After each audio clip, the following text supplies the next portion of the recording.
Welcome back to Awakening from the Meaning Crisis. So last time I attempted to draw together all of the other theories, and I don't mean just the psychological theories, although they're most salient right now, but also the philosophical theories into an account of wisdom. I presented a model to you, a theory of wisdom developed by myself and Leo Ferraro from 2013, in which we are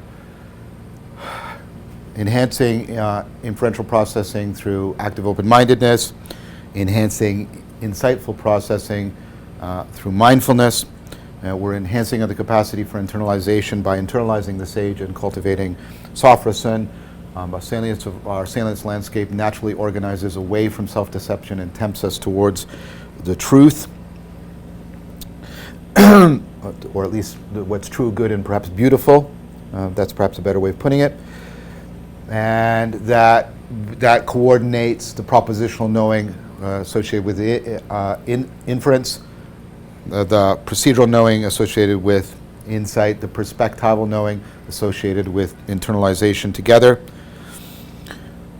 And that, as I said, that is directed towards realizing sophrosin, and that can help cultivate a more moral existence, the connection to virtue, mastery in the sense of coping and caring, and meaning in life. But of course, one of the criticisms I made was that the notion of meaning in life there was too simplistic, and it needs to be integrated with a much more developed account that's already in the literature, and I'm contributing to that by work I'm doing with others on meaning in life.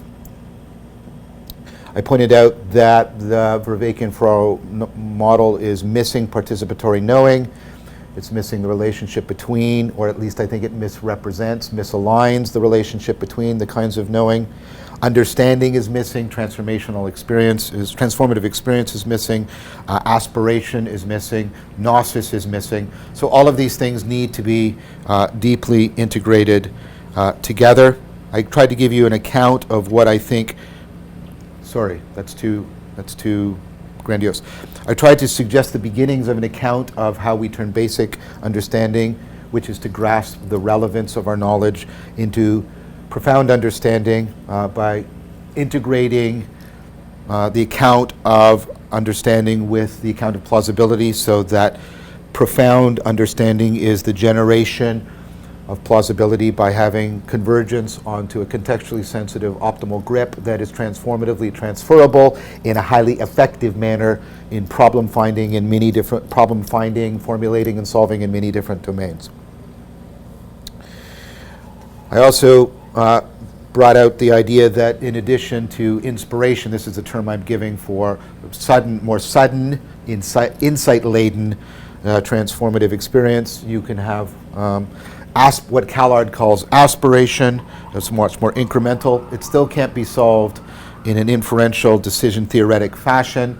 She agrees with Paul on that. She does argue, though, and I agree with this argument, that aspiration must be considered a form of rationality, which she calls proleptic rationality, because you're going to get into a performative contradiction. If my aspiration for rationality and my love of wisdom are not themselves rational processes, I'm kind of in trouble in my model of rationality. Then, given all of that philosophy, what's missing, as I argued, is an extensive psychology of aspiration. I know one of my colleagues, Jun-Sung Kim, is working on exactly that problem, and he's of course doing it in connection with a psychology of wisdom. I did suggest to you that we could see one of Callard's ideas of how we do this by, we create something that's double-faced. Well, I argued ultimately symbolic, having aspects of gnosis in it, that allows us to make the jump, the leap, even if it's an incremental one, from who we are now and what we value now to the place where I've acquired some new thing that I value for its own sake. We use the example of music appreciation, etc. Right? But unlike Callard, I see that as inherently relying on our symbolic capacity, our capacity for enacted symbolic behavior, what I call gnosis, serious play. And because, I mean, in serious play, it's always like when I'm playing with something, I'm treating it as, for example, a sword, but it's actually a piece of plastic. That kind of serious play, that symbolic ability, especially the enactive one that gives me anagoge and analogia, that's really important, I would also argue, for aspiration, at least for the placeholders that do important work within aspiration. I also argued that aspiration also probably has an affective component to it, and I suggested that wonder, and we saw how central wonder is to the cultivation of wisdom, that wonder is the affective state that's most conducive to aspirational progress because of the way it opens up our identity in our world, triggers the transjective relationship, and puts it into, right, that participatory knowing puts it into a developmental trajectory.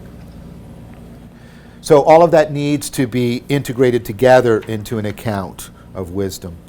And then I suggested to you, drawing it all together, is that wisdom is an ecology of psychotechnologies / cognitive styles, right?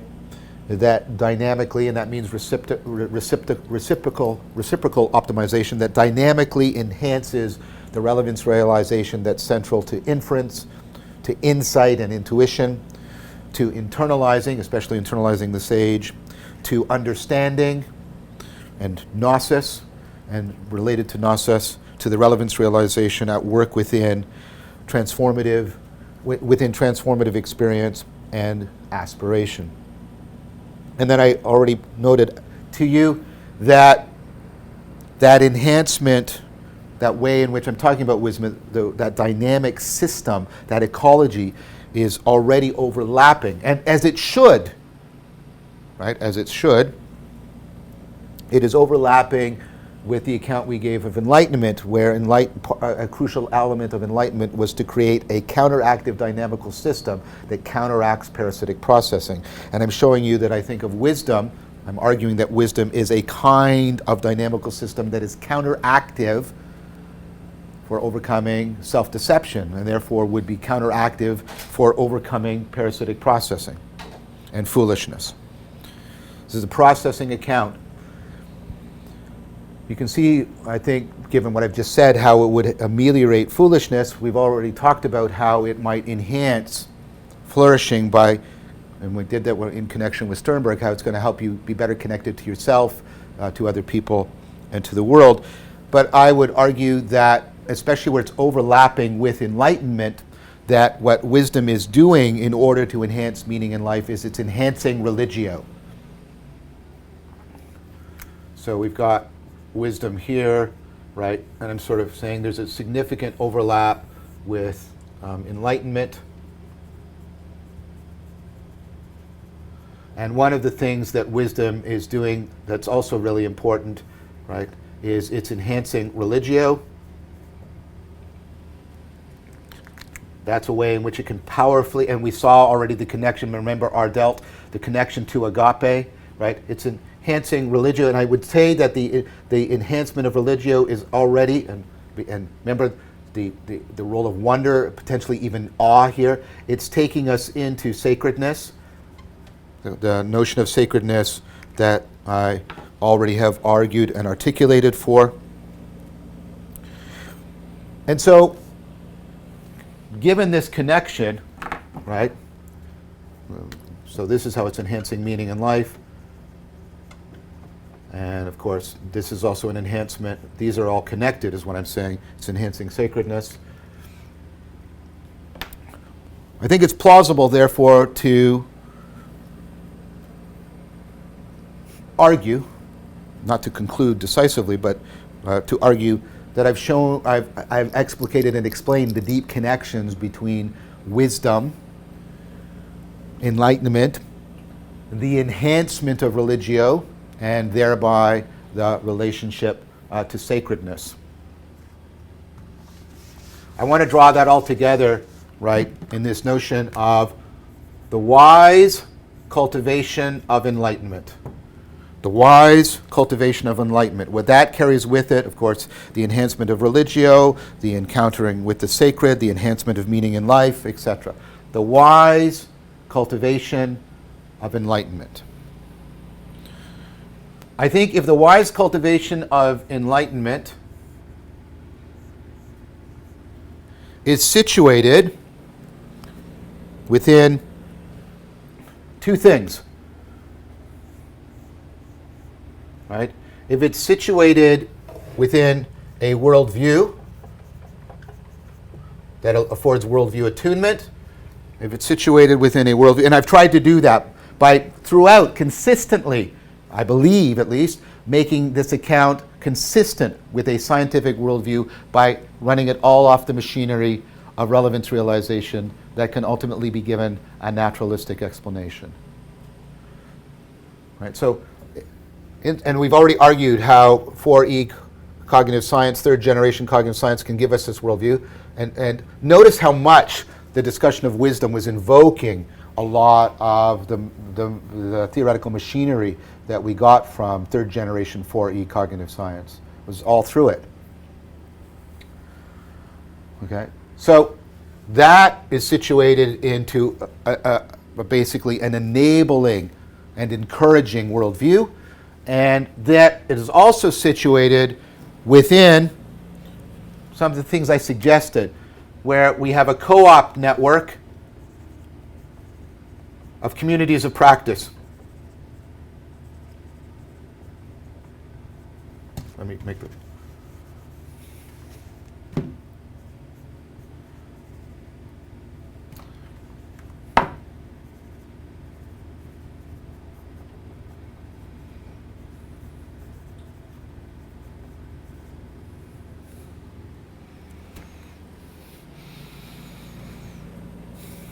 And I already talked about what that is, and that is in a reflective equilibrium, a dynamic ongoing one, with a wisdom wiki.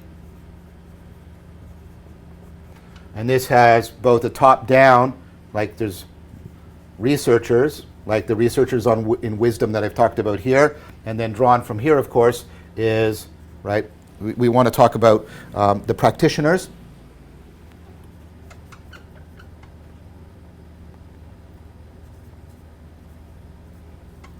Right, people who are practicing, and of course, this is a bottom-up, top-down relationship. So we have the practitioners, we have the researchers, top-down, bottom-up relationship, and they are in that fashion contributing to the Wisdom Wiki. The Wisdom Wiki is acting as it's taking on a creedal function, right? But it's always in service of Religio, and therefore it's being created in a large part by these communities of practice. Now, I think if you put this all together, here it is. This is how I think we can awaken from the meaning crisis. I think that we can draw all of the machinery together for overcoming the perennial problems, dealing with the historical issues, how to connect, right? How to connect wisdom and enlightenment together in a comprehensive fashion, and to connect that with enhancing and meaning in life and overcoming self-deception, etc. All of that machinery, and then situating it within this kind of sociocultural framework. I think that's how we can, individually and collectively, awaken from the meaning crisis.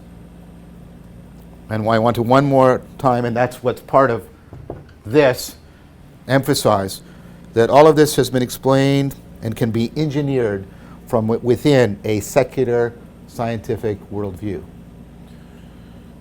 It's not a view that is in any way, I think, hostile to religion.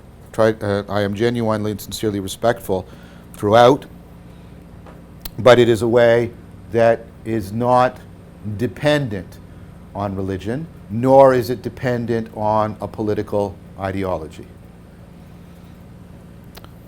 A lot of this part of it is already nascent. It's already coming into existence. We have some existing examples of this that are being developed. We can apply it, right? I've tried to give you an account of this, and I've tried to give you an account of how the cognitive science resituates us within a scientific worldview. What I now want to do is to put this into, I hope a constructive dialogue with other responders to the meaning crisis. I would even call them prophets in the Old Testament sense, of people that were telling forth the meaning crisis, trying to awaken us to it and trying to galvanize us in response to it. So what I want to do is take everything that I've done. It's summarized by this schema. Right? I hope it's not oversimplified by the schema. It's summarized, and I want to put this into dialogue. I hope, like I said, constructive dialogue with some of the central prophets of the meaning crisis, especially in the 20th and 21st century. Now, inevitably, I cannot do everybody, and right, your favorite philosopher might not make it here. Both for lack of time and lack of expertise, I'm not going to talk, for example, very much about Wittgenstein, although I think he's important. I've taken a lot of undergraduate courses, graduate courses, read a lot on Wittgenstein. Wittgenstein has deeply influenced me. The notion of a cultural cognitive grammar is Wittgensteinian through and through in important ways. But trying to connect Wittgenstein to the meaning crisis is not something that I feel I have the requisite expertise. Whitehead is a philosopher I am currently, again, trying to understand. He is somebody who's wrestling very deeply with the meaning crisis and trying to come up with a way of resituating us within a scientific worldview. I've read quite a bit. I'm reading quite a bit. I'm not confident yet about that. Whitehead, of course, has been terrifically relevant to process theology and some of the new theological innovations in the 20th century. And part of that can be, I could argue, I think many people could argue, is a way of that theological innovation is designed to respond to the meaning crisis. There's other people. Those are just two clear examples. But what I want to offer is, I've chosen the people I've chosen for two reasons. I've chosen them because I think I have some relevant knowledge, relevant expertise to bring to bear.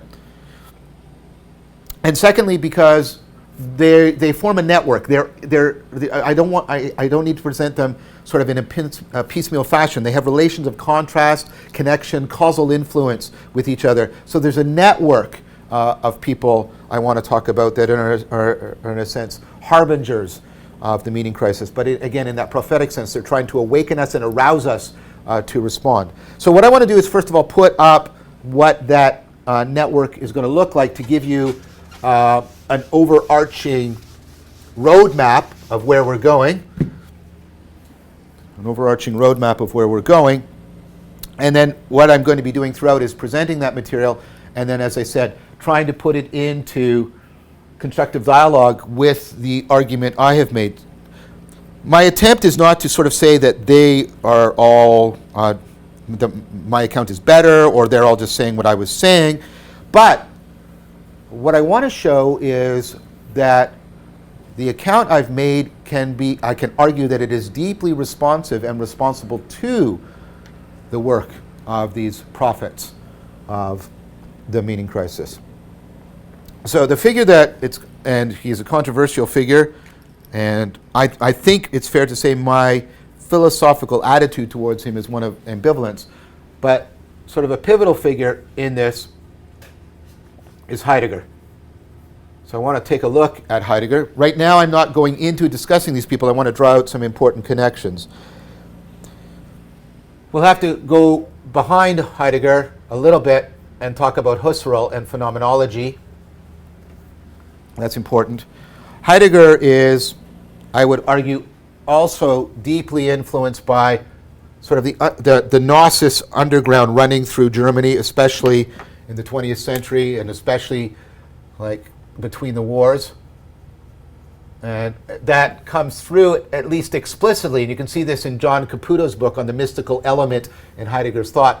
This comes through the Rhineland mystic of Meister Eckhart, has a huge impact on Heidegger. So those are definitely important aspects, important influences. Another, of course, titanically important, because he just influences everybody, is Kant. And behind Kant, of course, is Descartes. Okay. So many of these people I'm not going to talk about at length because I've already talked, but I'm trying to map this out because I'm trying to show you what I'm going to invoke and then what I'm going to discuss in order to try and draw this all together. So another really important figure, and you've heard me mention him several times, and he directly gets into that connection with theology, but he's one of the great writers about the meaning crisis is, of course, Paul Tillich. And his masterpiece, The Courage to Be, is all about a prophetic announcement of the meaning crisis and an attempt to seriously revise theology to take that into account. And there's also, and it's, I think, both this way, and it's not clear if it's also independently, but there are deeply Gnostic elements. So I'll put that as sort of a dotted line in Tillich. Tillich famously argues that we need to get to the God beyond the God of theism, which is about as Gnostic a statement as you can possibly make. So Heidegger also has a lot of influence on somebody you've heard me mention, especially with ideas of transjectivity, but he has a lot to say about symbolism and the meaning crisis, and this is Corbin. And so I'm going to have to talk a lot about Corbin because I haven't discussed him at length, but his work is, again, very pivotal in trying to respond to the meaning crisis, and the work that Chetham has done at trying in his trilogy of books, or maybe there's 4 books maybe, but I've read 3. I've read 2 and I'm currently reading the 3rd. Books on Corbin really help to make a good case for how important it is. Many people don't know about, for example, the deep connections between somebody else that we're going to talk about, Corbin and Jung. And of course, Jung is directly influenced by the Gnostics and directly influenced by Kant. This allows me to bring out another important connection, which is the work of Durley, because what he does, which is really impressive, right, is he shows the deep similarities between Tillich and Jung, no doubt because of their sharing, well, I'm arguing the sharing of the Gnosis background. I would also argue that both Tillich and Jung are in an important sense non-theists, and we'll talk about what non-theism is as we get into that. But one of the core shared idea, and this is actually the title of one of Durley's book, is the psyche as sacrament. Both Tillich and Jung view the psyche in a sacramental fashion, and that is part of the way in which they attempt to respond to the meaning crisis. Both of them have profound things to say about about symbols and the relationship to the spiritual life, broadly construed. So we're going to talk about Jung. Now, somebody that's also here, directly influenced by Gnosis, influenced by Kant through the Romantics, which we've talked about, at least the early German Romantics, people like Schlegel, for example. And therefore, through Coleridge, right, and the person I'm drawing in here, this is going to be Barfield. And you've heard me mention him a couple times, and Barfield's notions of participation have a lot to say. So you can see how there's sort of a network here. And then there's another one that, of course, we need to talk about. And this is the connection between Heidegger and what's been sort of, I don't like this term, but and people abuse it, it's postmodernism, as if everybody who's a postmodernist was saying the same thing. We should more carefully look at individual thinkers and their individual arguments. One potential connection here is, we'll take a look at it, Derrida. Now, whether or not we should call these these two other people, postmodern, is not clear. They're deeply responding to postmodernism, and that's Graham Harman and the terrific work Timothy Morton are also doing. And this is what's known as speculative realism. It's also known as Harman's particular version of it is known as OOO. This stands for object-oriented ontology. This is the attempt to deeply bring back a profound kind of realism and contact with reality. Another person that's influenced by is Hahn, a current philosopher and cultural critic. We'll talk a little bit about, I can't give all of these people equal work. I'm going to talk about Barfield, Jung, Corbin, and Tillich, and Heidegger quite extensively. Harman, not as much. Hahn, not as much. Derrida, not as much. But I'll at least touch upon them. Okay? Because I want to do this as a way of trying to connect the meaning crisis to what's been called postmodernity, broadly, very broadly construed, and offer an alternative response to postmodernism, to both sort of wholesale adoption of it, or the wholesale demonization of it. I think these are both overreactions that we should have a much more nuanced and careful response to. Now, Heidegger has a huge influence in an area many people don't know about, and part of this influence is also James, and part of this influence is also Buddhism. And you've heard me mention this, and this is the Kyoto School. And they are deeply about responding to the meaning crisis, and especially the work of Nishida, who really is the pivotal figure in founding this, and then the person who I think wrote one of the masterpieces on responding to the meaning crisis, and this is Nishitani. His book, Religion and Nothingness, I've read that book twice. I would put that book in the top 5 books of responding to the meaning crisis. It is not an easy book. That's why I have not yet put it into like the Twitter book recommendations. I've recommended the Kyoto School and some of Robert Carter's excellent work introducing you to these people. Directly reading Nishitani is very difficult. You need to know Heidegger well, James well, Buddhism well, all right? And then the Kyoto School people that I won't talk about, like Maso Abe, they put this into dialogue with people like Tillich and Whitehead. So this is what I want to try and address. Again, I will be giving some of these people much more priority. I only have four lectures left after this. So, right, 4 hours. So I'll be giving some people much more priority than others. Obviously, Heidegger is taking a central role here. But we'll be spending quite a bit of time with Barfield, Jung, Corbin, and Tillich, and with Nishitani. Okay, so those are the ones that I'm going to give priority to. These other people, I'll try to do my best to represent them, but I will have to prioritize. I want to keep my commitment to you that I finish this in the 50 episodes, and I also do not want to drag my video crew through some kind of video version of a death march until they are exhausted beyond all recognition.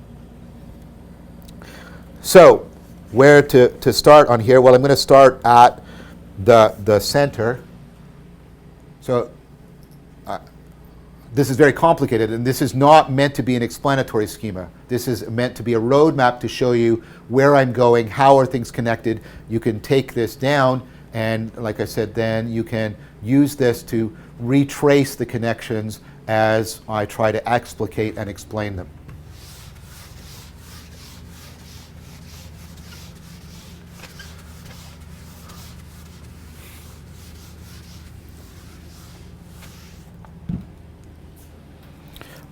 All right. So before we get to Heidegger, we have to talk about, I don't have to talk about Eckhart and the Rhineland mystics, because I've already done that, or Gnosis, because I've already done that quite extensively, right? Or Kant, because I've done that. But a person that I haven't discussed, but has a titanic influence on Heidegger, is Husserl, Edmund Husserl. And Husserl, of course, is famous for founding a whole philosophical movement called Phenomenology. Existentialism comes out of Phenomenology, via Heidegger, by the way. That's how you get existentialism. Heidegger does something to phenomenology, and it leads to existentialism, but it also leads to deconstructionism, postmodernism, blah, blah, blah, blah. I've already pointed out. Now, again, you need an entire course to get clear about what phenomenology is. I really recommend the Introduction to Phenomenology by Sokolowski. And the book Experimental Phenomenology by Don Eide. This is sort of gives you an idea, right, of what phenomenology is. A very good, very clear idea. And this gives you sort of ways of practicing some phenomenological techniques to get a more inside feel of what phenomenology is like. Now, phenomenology, and Husserl even writes a book where he invokes the word crisis in European sciences, right? Phenomenology was Husserl's attempt to try, and I would argue the following thing. It's an attempt to try and get us back to a contact epistemology. And that's why you can see people who are deeply influenced by the phenomenological tradition, like Dreyfus and Taylor, talking about the loss of a contact epistemology, because they're aware of the idea of a contact epistemology, I would argue, from their phenomenological heritage. Husserl famously argued about getting back to the things that we had gotten so abstracted and removed. We had lost contact with the world. We were out of touch in a profound way. And that's why phenomenology has had such a big influence on those aspects of cognitive science that are trying to show how deeply embedded, embodied, and connected we are to the world. So the attempt to get back contact epistemology was really central. And one way of understanding that contact, and to put it into dialogue with the language we've been using in this course, right, is that you get this contact by, phenomenology shouldn't be confused with merely introspecting. That's the everyday or common sense stance. The phenomenological attitude is not the same thing as your commonsensical everyday introspection, right? Instead, phenomenology is a much more disciplined practice in which you're trying to pay reflective and, following Eide, kind of an experimental attention, this probative attention to the way in which we are in contact with the world. So let's say that what I'm doing in phenomenology is I'm playing this reflective, experimental, exploratory, probative attention to contact. And then how can we understand contact? Well, what Husserl emphasized, he emphasized intentionality, right? That's one pole of this relation. Okay, now I've got to explain this. So normally when we use this word, it's correct, but it's a species of the broader sense of intentionality. When we say you do something intentionally, it means you're doing it on purpose. Intentionality here in phenomenology and philosophy in general is much more broader. It means any mental directedness. So when my perceptions are of the bottle, or my actions are towards the book, right? Or I'm thinking about Paris. Those are all intentionality in that I have a mental directedness. So there's the intentionality, and it's in this reciprocal relationship with the way in which a world is disclosed, where a world doesn't mean a planet. It means something that we've been talking about throughout, right? It means a meaningfully structured environment. a meaningfully structured environment. What I've tried to often capture by this notion of an arena. This is kind of a core kind of agency. This is at least mental agency, this mental directedness. So, and this is important, this is, Heidegger used the word noesis here for this, and the noema is here. And there's, of course, all kinds of debates about what this, does this refer to just something in my consciousness or something in the world that, we're going to come back to some of this.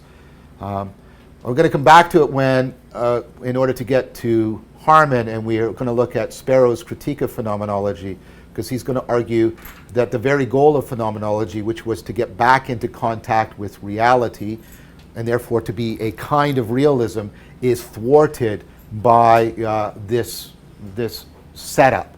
So he's going to argue that phenomenology ultimately fails as a form of realism, and that it's ultimately a kind of idealism, and therefore doesn't give us what it purported to do. We'll come back to that. That's just some forewarning.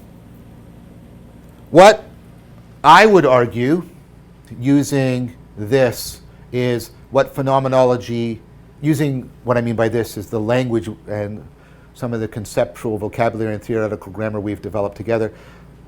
Using that, I would describe phenomenology as this reflective, experimental, exploratory, probative attention on, right, the transjective relationship. And the fact that he's invoking this term, remember noesis, right? This is perspectival knowing. So putting it together, it's this reflective, meaning all of these. It's this reflective attention paid to your perspectival knowing of the transjective relationship.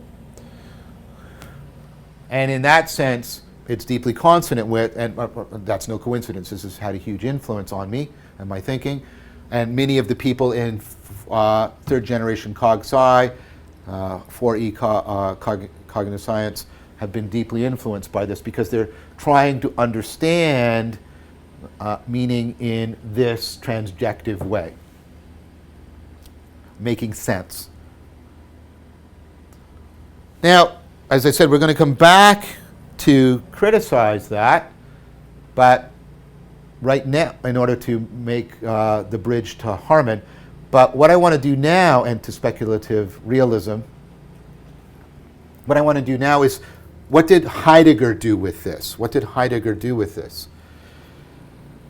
Well, one way of putting this that I think draws together two of his criticisms is to,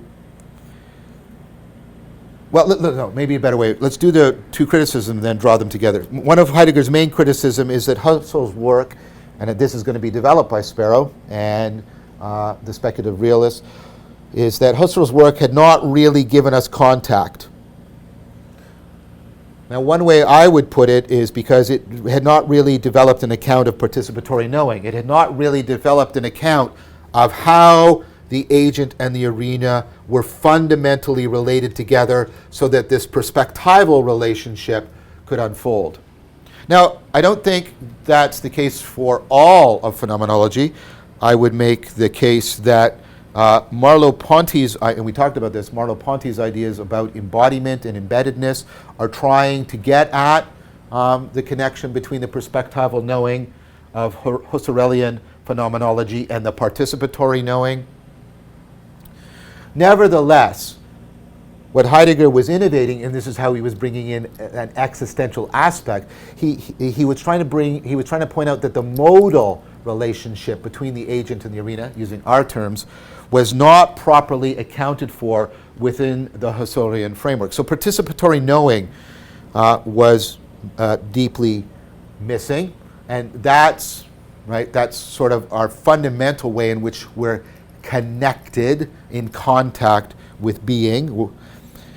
And then in connection with that participatory knowing had not been set within an ontology, that this needed to be set within participatory knowing, existential modes, right? Existentialism comes out of Heidegger. And that, in turn, needed to be set into a proper ontology, a proper account of the structure of being. To use our language, how does the transjective relationship sit within an overall account of the structure of being itself? And if we don't have that, then we don't have we have not really got contact back, because we're still out of touch with our being and through our being of being itself. We're out of touch with our being and through our being of being itself. This is Heidegger's main criticism. A related criticism that is pervasive, although for a long time implicit, and I don't like the way Heidegger, of course, eventually turned on Husserl for despicable reasons. But one of the criticisms Heidegger is making is Husserl was still trapped within the Cartesian cultural cognitive grammar. Husserl is deeply Cartesian. He entitles one of his books Cartesian Meditations. So in that sense, Heidegger feels that Husserl is still bound within the Cartesian grammar, and he sees that Cartesian cultural cognitive grammar, for ways we've articulated, radically cuts us off from the world. And this is, of course, a way of saying that we're still sort of trapped within our subjectivity. And in that sense, we'll see what Sparrow means by Husserlian phenomenology is maybe still understandable as a kind of idealism which doesn't get us back to realism as much as the phenomenologists claim and wanted it to do so. So, how do we get to this deeper contact? In an organized fashion, how do we do those two things? How do we open up participatory knowing, situate it within an ontology, and break free from the Cartesian, ultimately, he would say Platonic, I think that's incorrect, maybe Aristotelian, but how do we escape the strictures, the restrictions of the Cartesian cultural cognitive grammar that keep us out of contact with reality? So what we need to do is phenomenologically, not just theoretically, but phenomenologically, right, within participatory knowing, by transforming it in a reflective, experimental, exploratory, probatory way, our attention, right, by directing our attention in this fashion and opening up our perspectival knowing. So we're going to phenomenologically realize, but we're going to direct that phenomenological realization towards something important. We're going to direct it towards our being, who and what we are. That's how we're going to connect to the participatory knowing. What's that going to do? Well, we're going to have a phenomenological realization, which of course is then going to become an existential realization, that we are the beings whose being is in question. We are the beings whose being is in question. Now, if you heard the word being and you think, well, that's you're a Homo sapiens and you've got DNA, that's not what's being meant here, okay? That's not what's being meant here, so be patient, because it's what's grounding this that is our being. I'm not talking about a biological phenomena, at least in any direct sense, although I think it's ultimately grounded biologically, right? We're talking about what grounds this Husserlian framework in a participatory knowing. What does it mean to say we are the being whose being is in question? Well, you can even get a sense of this from the term existentialism. Remember, we talked about this, that existentialism says human beings don't have an essence, like other creatures, other things. So, you know, a gazelle is born, it is a gazelle, its identity is set, it's going to develop into a gazelle, right? But for us, at least insofar, I would argue, as we are persons, who and what we are whether or not it makes sense to call it our essence, because essence should be a widely shared property. But our being then, maybe that's a better word to use right now, who and what I am as the person, John Vervaeke, that has been in question. I existed before, right, before who and what I am has come into being. And in fact, it's still unclear to me who and what I am. And that's also the case for you. Are in question. You exist before you have an essence, before you have who and what you are. That's what existentialism ultimately points to, that your existence precedes your essence. That's one of the things existentialism takes out of Heidegger. But the key idea is that this thing's being is not in question to it, or even ultimately to us. I mean, we can sort of do philosophy on it, but there's, from within phenomenology, from within a phenomenological perspective, a phenomenological stance is perhaps a better word, we are in question to ourselves. Who, right? Who am I? What am I? What is it to be a person? What kind of person am I? And you see why this is relevant? This question goes fundamentally, it's bound up with this question. What is the meaning of my life? In this, right? Not in the sense of destiny, but like, how is my life meaningful? What makes it meaningful? What makes it meaningful to me? What is its meaning?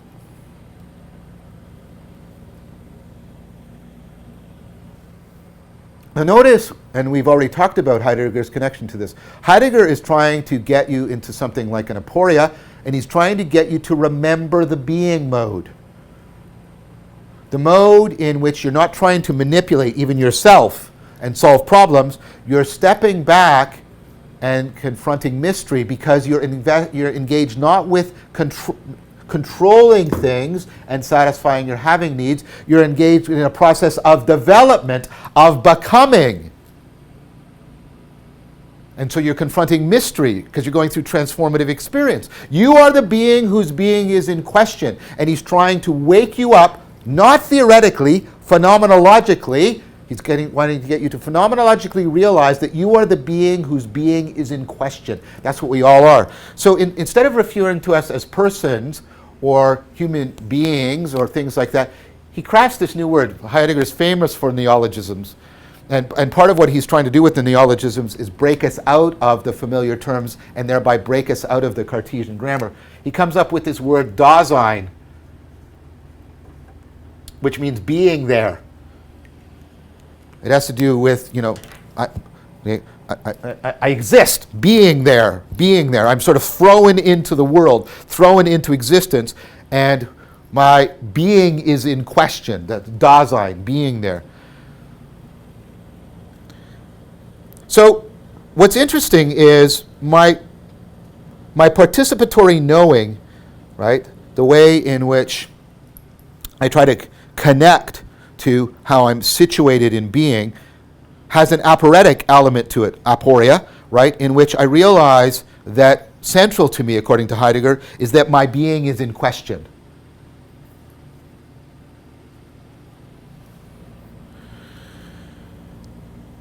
Now, if my being, that's my participatory knowing, my groundedness in being is in question, that is how I can link participatory knowing to ontology itself. Do you see? Because, and this is why it's participatory knowing, my self-knowledge will also get me into my knowledge of ontology. Because by knowing myself as the being who's being in question, I can put ontology itself into question. I can